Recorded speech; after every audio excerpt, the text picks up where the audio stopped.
bueno, bienvenidos a todos. Esta charla la he impartido muchas veces y la verdad que el feedback que he tenido siempre ha sido muy bueno. Suele inspirar a la gente a lanzarse a hacer lo suyo y ayudarle un poco a no cometer errores que yo cometí. Así que espero que os sirva mucho. Pues antes que nada, ¿quién soy yo? Si esto quiere funcionar. El otro, Vale. Bueno, yo soy Pablo, tengo 21 y soy enamorado de la informática. Tuve la suerte de empezar muy pronto, cuando tenía 8 añitos, a programar, o bueno, si es que eso se le puede llamar programar, a hacer un burdo amago de programación. Y bueno, he puesto una foto real de uno de los primeros ordenadores que tuve. Esto es un iMac de los 90, no sé si os sonará. Ya por entonces era viejo, realmente. No era un ordenador normal, era viejo. Y ya un poco más adelante pues tuve mi primer portátil. Pero bueno, ¿cómo dices? no ese, Pues un Mac OS de los 90, no sé la versión. Puede ser, posible. Sí. No sabría decirte. Nada. Y bueno, después ya, durante la adolescencia me perdí, dejé la programación de lado, me centré en cosas de adolescente, me dio por la música, como a casi todo el mundo, bueno, pasar tiempo con los colegas. Este chico lo veréis un poco más adelante. Pero con 15 años también fue más o menos la edad con la que retomé la programación. Y ya más en serio, porque bueno, entre otras cosas ya no era tan niña, ¿no? Entonces, bueno, empecé a aprender a saco, lo tomé mucho más en serio, hice algún proyectillo, y con 17 empecé esto aquí, Kinify. Que, bueno, dentro de poco lo vais a conocer un poquito más.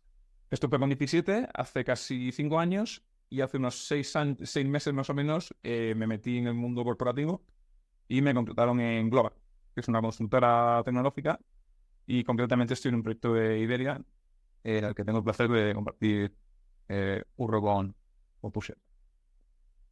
Entonces, bueno, y eso es el Kinify, ¿no? ¿Qué es de lo que vengo a hablaros y qué es lo que puedo contar? El Kinify es una app para estudiantes, una app educativa. Tiene 1 millón de descargas y 100.000 usuarios activos a día de hoy. Un poco más de 100.000. ¿Qué es lo que hace Kinify? Bueno, no sé si os acordáis, en el instituto, con la química, esto de los nombres y las fórmulas. Tipo NaCl, cloruro de sodio. O H2O, óxido de hidrógeno, ¿no? Por ejemplo. Bueno, pues la app principalmente lo que hace es eso. O sea, tú le das una fórmula y te da un nombre o viceversa. Hoy en día, pues, resuelven muchísimos tipos de ejercicios de química. Pero en definitiva, es una app que te hace los deberes. Ya está. No necesita más explicación. Bueno, por destacar algunas cosas, tuvimos la suerte de ganar algunos premios. Por ejemplo, ganamos uno de Santander en Granada, un premio anual para startups. Otro de Telefónica también. Y bueno, uno con ACUS, que es una alianza europea de universidades en Alemania. Este es nuestro equipo, somos 6 a día de hoy.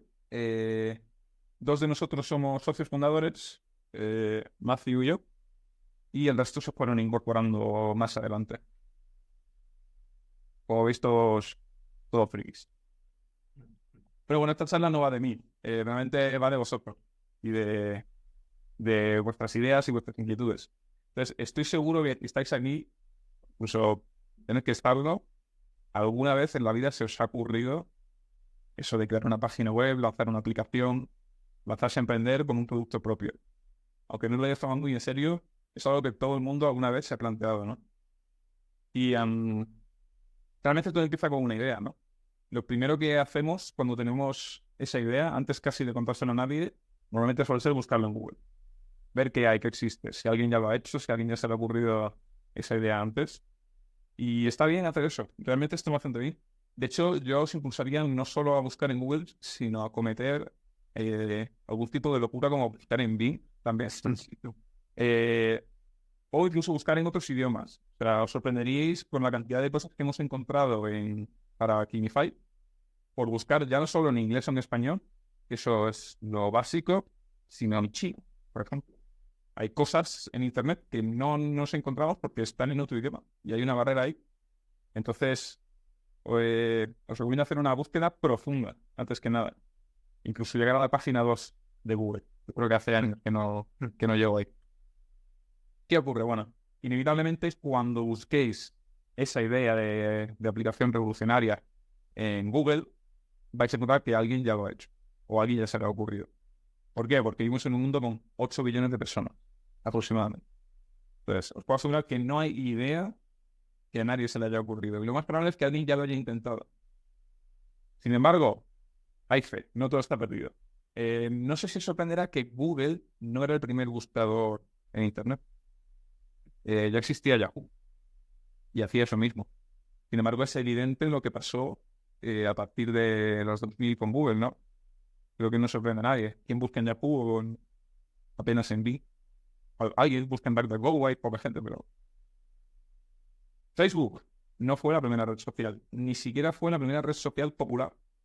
Ya existía MySpace y era conocida.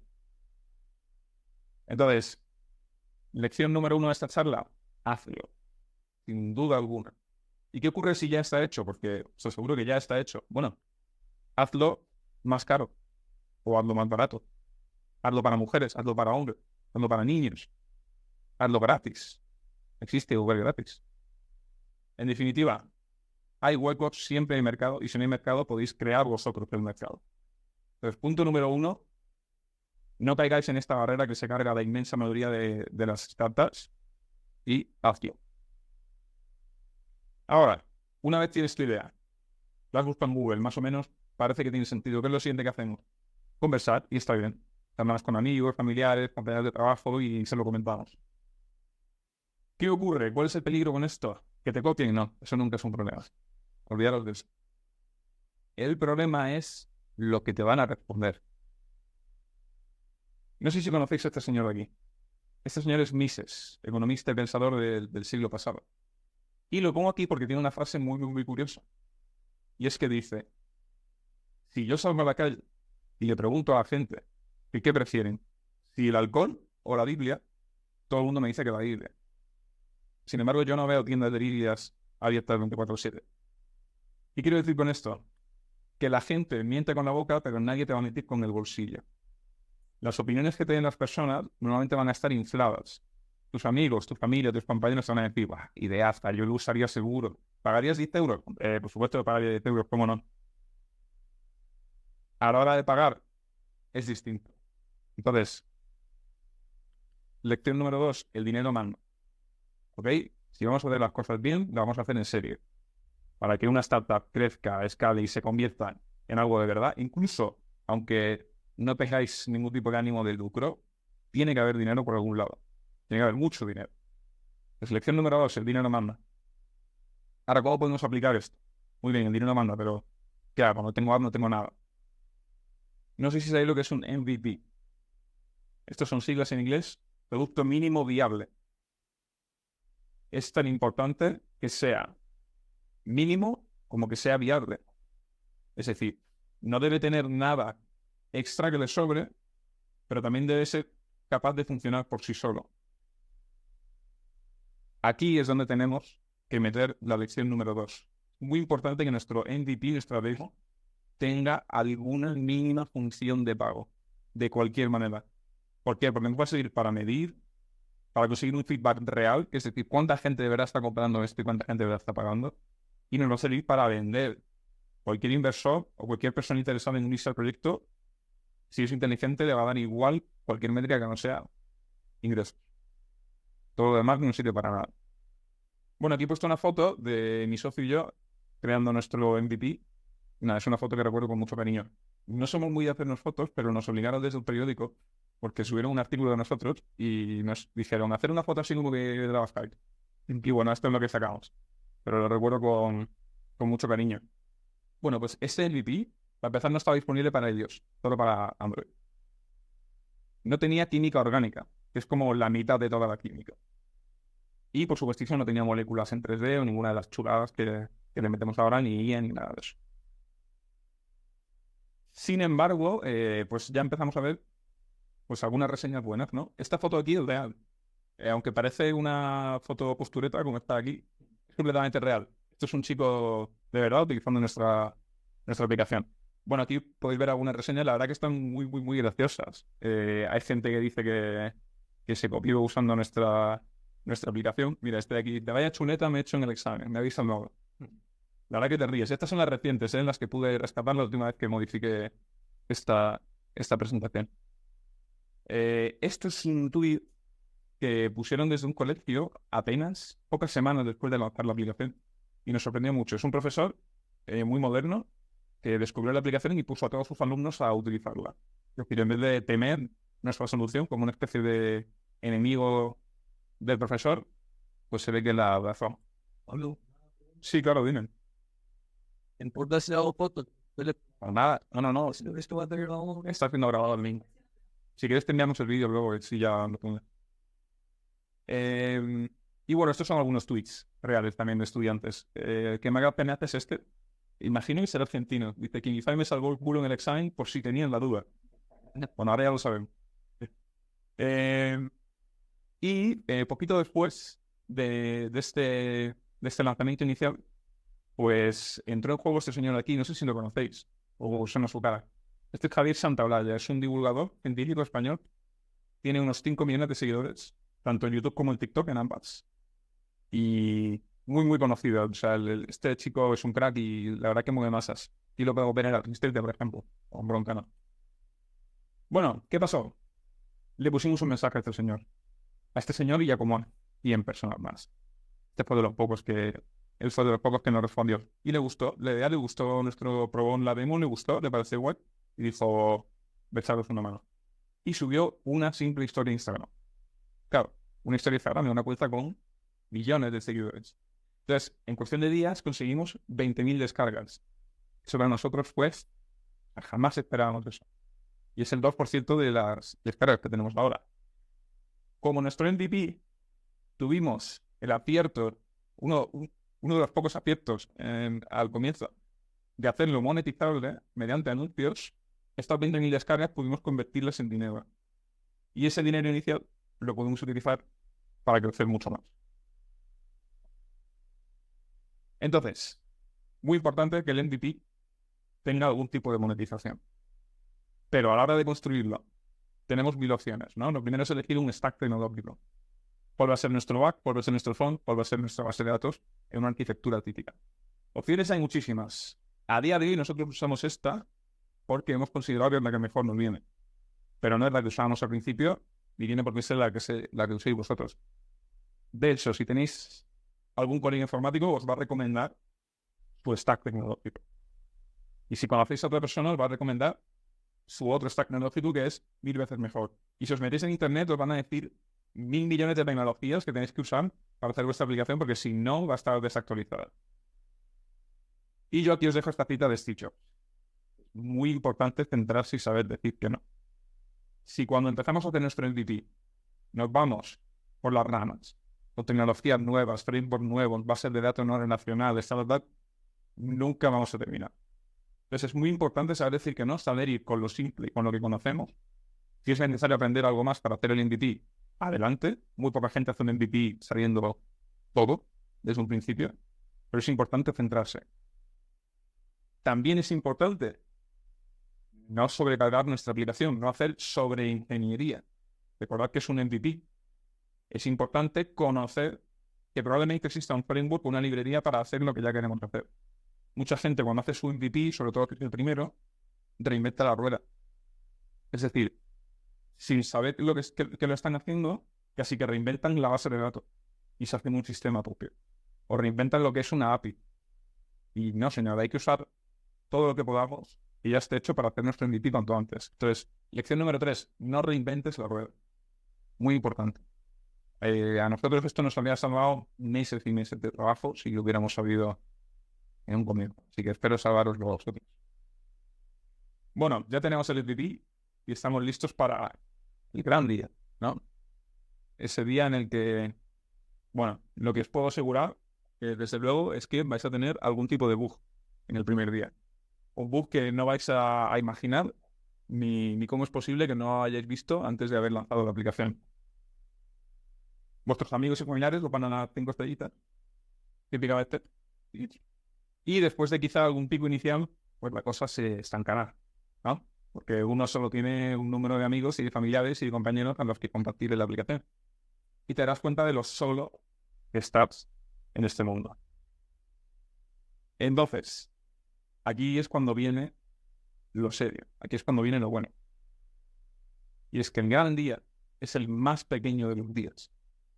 El problema que tienen muchas personas al hacer el MVP es que se centran mucho en ese día en el que van a lanzar la aplicación y el mundo va a saber lo que han hecho. Le da tanta importancia a ese día, le damos tanta importancia a ese día, que nos volvemos perfeccionistas. Entonces el MVP nunca está listo. Porque hay un bug aquí, porque esto se puede perfeccionar, porque esto se puede poner más bonito, esto se puede hacer más rápido, etcétera, etcétera, etcétera. Pensando en el día en el que todo el mundo va a conocer nuestra app, se la vamos a pasar a los compañeros, familia, amigos, etcétera. ¿Qué ocurre con esto? Pues que nunca lanzamos el MVP. Entonces es importante quitarle mucha importancia a ese gran día. Si lo queréis, porque yo entiendo que hace ilusión, yo os recomiendo tener varios grandes días. Por ejemplo, el gran día en el que publicáis la app en la Play Store. O lanzáis la web a internet, pero no se lo decís a nadie, un silent release. Después el gran día en el que se lo decís, quizá a extraños en internet, lo publicáis en un foro. Que si la aplicación falla, pues quedáis mal ante ello y no ante vuestro colega. Después amigos, después redes sociales. ¿Qué pasa? Que en este lapso de releases vais a encontrar un montón de bugs, perfecciones, errores. Pero el MVP ya está. Y ya habéis pasado esa barrera, que es muy importante. Ok, bueno, aquí os he puesto una foto de los inicios. Esto es unos meses después más o menos de que la app estuviera lanzada y ya empezábamos a desarrollar nuevas versiones y funcionalidades. Una de las cosas que hicimos y que nos parecía una ideaza en el momento es que, como teníamos 17, nos metíamos en los institutos de nuestra ciudad y colgábamos carteles por las clases. La verdad que funcionaron, o sea, los chicos se descargaron la app y de hecho nos llegó por rumores que había gente que había descubierto la app gracias a este cartel.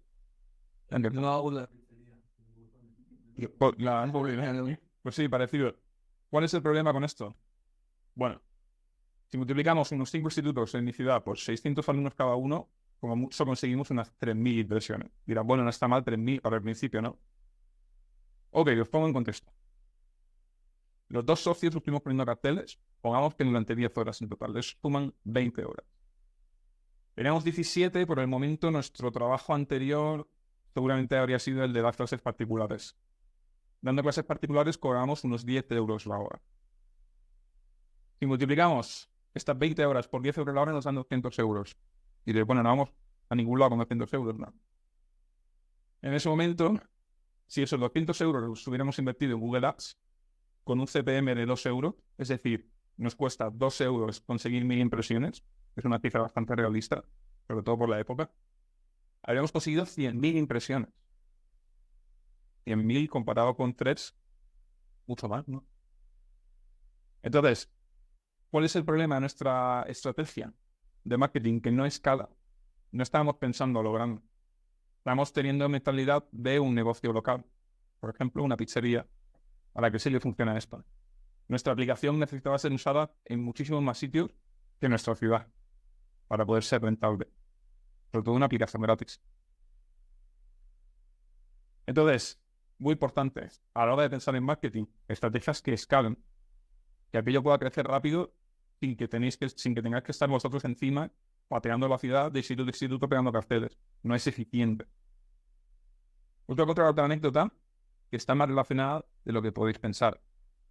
Más o menos a los 6 meses de lanzar la demo, nos llegó un correo. Y es que el hosting que usábamos para almacenar la web y alguna base de datos y tal, tenía una promo de 6 meses, pero ya terminaba. Entonces nos iban a subir la cuota un poquito, la cuota del mes.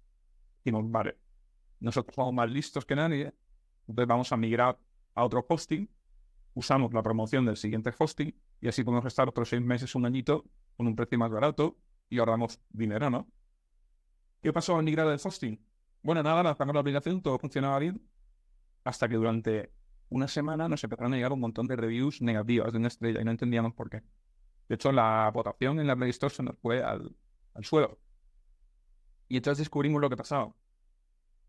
Este nuevo hosting tenía un firewall que no conocíamos y no podíamos desactivar y nos estaba bloqueando las conexiones a la base de datos desde Latinoamérica. Latinoamérica era el 90% de todos nuestros usuarios. Bueno, esto fue un dolor de cabeza tremendo. Por esta época estábamos tratando los exámenes de acceso a la universidad. Tuvimos que dejar eso, por el riesgo que suponía, para ponernos a arreglar la aplicación cuanto antes y salvar la catástrofe.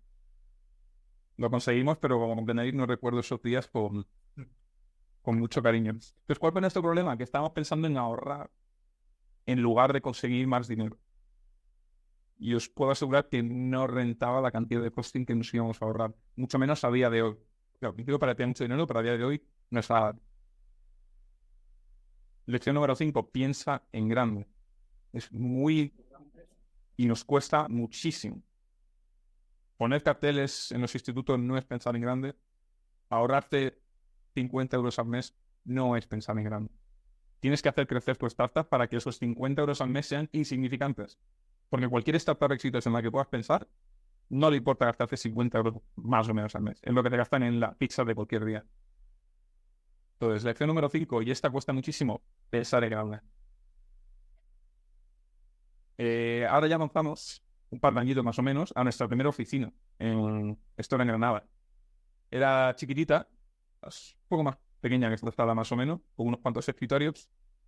Y por esta época empezamos a agrandar el equipo. Este es mi socio, pero este chico se incorporó mucho después, por ejemplo. Fue una etapa, la verdad, que preciosa.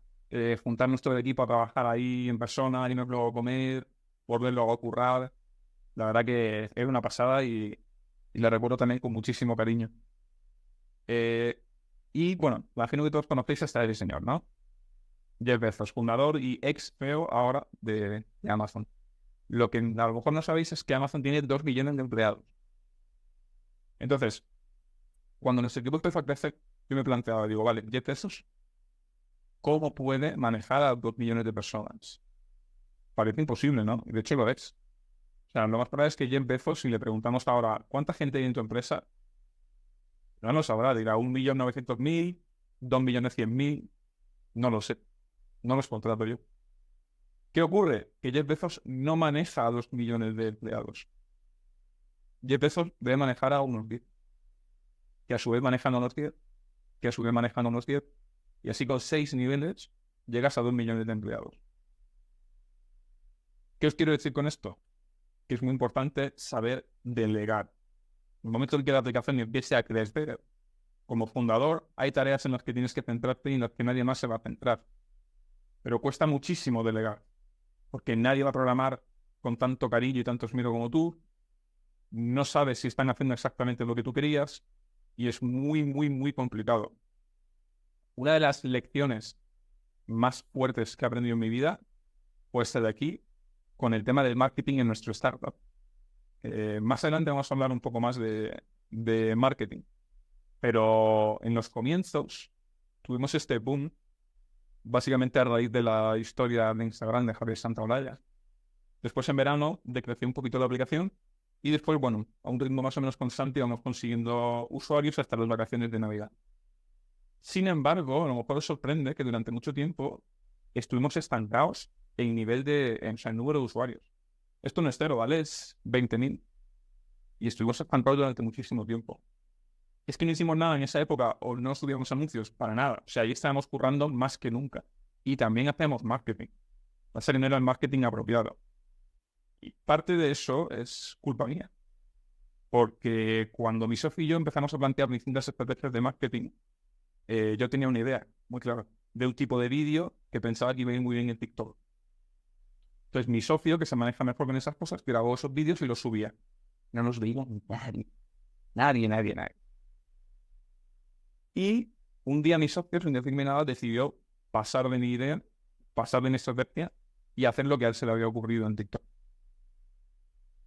Aparte de eso, también tuvimos algunas estrategias que no fueron muy buenas. Por ejemplo, salimos en la tele, que vale, está bien para tener visibilidad, pero no consigues usuarios a base de salir en televisión. También fuimos a eventos, eso está guay, muy útil, conoces gente que puede invertir en tu proyecto, conoces premios, concursos, en ese sentido es muy, muy recomendable ir a eventos. Pero esto no es el marketing del que os estoy hablando. Yo os hablo de es que cuando mi socio empezó a hacer lo que a él se le había ocurrido, y es que a él se le da mucho mejor esto que a mí, algunos TikToks no se veían mucho, 300 visitas, 1.500, otras 2 millones y medio, 1.300.000, casi 1 millón y estos son solo 3, hay muchos más. Una pasada. Esto explica este crecimiento de aquí. Eso es muy importante, como se decía, saber delegar. Casi tan importante como encontrar la estrategia de marketing apropiada para tu proyecto. Y esto nos costó muchísimo. Sin embargo, con estos TikToks no solo conseguimos esas visitas, sino que la comunidad empezó a hacer sus propios TikToks sin pedir nada a cambio. Por supuestísimo, nosotros les contactamos y dijimos, oye, te pagamos para que lo vuelvas a hacer, ¿no? Pero fijaros, aquí hay uno con 800.000 visitas, 2 con 300.000, uno con 400.000. Esto eran simplemente usuarios que descubrieron la aplicación, posiblemente a raíz de ver nuestros TikToks y decidían hacer los suyos propios y viralizarse también. Entonces, claramente esta era nuestra estrategia. Una cosa que, bueno, no es que nos dé mucho alcance, pero a mí sí que me hizo muchísima ilusión, es ver que la comunidad, por esta época, empezó a hacer tutoriales de YouTube de cómo usar la app. Entonces yo recuerdo que cuando niño y cuando aprendía informática, como casi todos, veía muchos tutoriales de YouTube. ¿Cómo usar esto? ¿Cómo usar lo otro? Y yo pensaba, digo, bueno, cuando crezca me gustaría hacer mi programa que sea utilizado por usuarios y que estos usuarios busquen en YouTube tutorial de cómo usar X, ¿no? Y la verdad que ver que la comunidad empezaba a estar viva y empezaban a existir por sí sola, a crear tutoriales, crear contenido en Internet, la verdad que fue muy, muy, muy bonito y con un indicador de que estábamos empezando a hacer las cosas bien. McDonald's, todo el mundo lo conoce. Todo el mundo ha ido a McDonald's alguna vez. Sin embargo, McDonald's no para de hacer publicidad. Es incesante. ¿Es acaso posible que más gente vaya a McDonald's de lo que han ido en los últimos años? Yo supongo que no. O sea, McDonald's no puede duplicar su clientela ya. O sea, es imposible. Tienen demasiados clientes, son muy conocidos. Sin embargo, no paran de hacer publicidad. ¿Por qué es esto? Porque no quieren estancarse como nos estancamos nosotros. Porque han entendido que la publicidad tiene que ser una constante en tu carrera. Siempre debe estar ahí. Por mucho tiempo que te quite y muchas veces que te quites. Entonces, lección número 7, nunca dejes de hacer marketing. Aunque quieras centrarte en sacar funcionalidades, tiene que ser una constante en tu vida. Es lo único que te va a dar ese crecimiento exponencial con el que luego podrás acceder a muchísimas herramientas para seguir creciendo. Entonces, nunca dejes de hacer marketing. Y bueno, ya casi terminando, vamos con un tema también muy importante. Legalidad, impuestos, pacto de socios. Todos sabemos que abrir una empresa cuesta dinero. Es un trámite, notarios, abogados, etcétera. Y aparte tienes que pagar mensualidades, impuestos y todo eso. Lo que no mucha gente sabe es que cerrar una empresa también vale dinero. Y no es poco. Es un pedazo de trámite. Aquí os dejo una cita de este señor que imagino que todos conocéis, Sam Altman. Y es que dice que básicamente al principio de tu startup lo que tienes que hacer es no contratar a la gente. ¿Por qué dice esto Sam Altman? ¿Es porque él piensa que no hay que delegar, como decía en la sección número 6? No, ni de coña. Lo que pasa es que esas personas a las que contratas son ataduras legales que te pueden complicar muchísimo, muchísimo la vida. Entonces, lección número 8. Primero factura y luego empresa. Incluso si es necesario que tu primer cliente o que Google o Apple o Stripe te paguen de tu cuenta personal del banco, que así sea. Ya cuando abres la empresa y hables con el abogado, habrá alguna forma de tributar eso. Hacienda, mientras pagues, no te va a poner problema. Pero es muy importante, nada de abrir empresas, por supuestísimo, nada de registrar ideas en el registro civil ni nada de eso. No sirve para nada. Os vais a hundir en un montón de deuda y de pasta que posiblemente os acabéis tirando a la basura. Entonces es muy importante esto. Sin duda, la peor etapa de nuestra startup, que recuerdo, fue cuando incorporamos nuestra empresa legalmente. O sea, fueron noches de casi no dormir por el estrés. Fue muy, muy, muy duro. Muy duro. Y eso que la abrimos años después de haber comenzado. Entonces, ninguna prisa en hacer nada de esto. Vuestro primer foco tiene que ser conseguir un producto, conseguir usuarios, empezar a facturar. Y cuando realmente entre mucho, mucho dinero, ya nos planteamos abrir la empresa, porque es una cosa seria. recuerdo que cuando abrí la empresa fue una de las etapas en las que la gente más me animaba a dejarlo. Que de pronto tenía ataduras, facturas, tenía que pagar un contable. Sin embargo, esto ha sido una constante a lo largo de toda esta experiencia. Las personas, con mucho cariño, siempre te van a animar a quizá tirar por algo más estable, centrarte en los estudios, buscarte un trabajo normal. Y lo pueden hacer con mucho cariño. Muchos familiares me han recomendado dedicarle nada de tiempo prácticamente a la aplicación desde sus comienzos. Cuando estudiaba para el examen de acceso a la universidad, que os decía, vamos, mi madre se volvía loca de pensar que dejaba de estudiar para ponerme a arreglar esa aplicación que usan que 20.000 estudiantes de por ahí, que no facturan nada. Entonces, ante esto no queda otra que hacerle caso de nuevo a nuestro amigo Steve Jobs. Y es que, en resumidas cuentas, tienes que estar chalado. Hay que ser loco. Ojo, no es que si estés loco te vaya a ir bien y vayas a petar. O sea, no funciona así. Pero es que si lo petas, has tenido que estar loco. Porque significa que has tenido que llevar la contraria al mundo existente. Has tenido que hacer algo que la gente, no es que no se le haya ocurrido, porque recordad que a todo el mundo se le ha ocurrido esa idea ya. Es que no ha llegado a tomárselo tan en serio como tú. Es decir, no ha llegado a estar tan loco como tú, como para llevarlo a cabo al nivel al que tú lo has hecho. Entonces, lección número 9. Tienes que echarlo a perder. En resumidas cuentas. Be delusional, como dicen los ingleses. Y llegamos a la última sección. Quiero enseñaros este mapa de aquí. Imagino que todos conocéis que es GitHub y estos típicos mapas de calor, o los cómics que haces, ¿no? No ha sido fácil ir compaginando esto con el resto de mi vida. Por ejemplo, en verano de 2023 estuve trabajando. Si os fijáis, se ve claramente cuando tenía que trabajar y cuando tuve vacaciones. De hecho, mis vacaciones fueron prácticamente seguir trabajando, pero para la startup. Esto aquí es incluso algo más anterior, en 2022. Os podéis dar cuenta como no tengo ningún tipo de diferencia, sin embargo, con las vacaciones de verano o con la Navidad. Estas vacaciones, todos mis colegas estaban saliendo a la feria, a la playa, al campo, a hacer de todo. Y yo muchas veces salía, pero cuando volvía de madrugada me ponía a programar como un desquiciado. Realmente no queda otra. En los comienzos nadie confía en ti. Nadie. Estás solo. Como mucho, a lo mejor tienes la suerte como yo de tener un software y poco más. No te queda otra que hacerlo todo tú. Pero si lo haces todo tú, pues vas a tener que dedicarle muchísimo tiempo. No basta con unas pocas horas al día ni nada parecido. O sea, realmente vas a tener que hacer sacrificios muy, muy grandes en tiempos por dinero.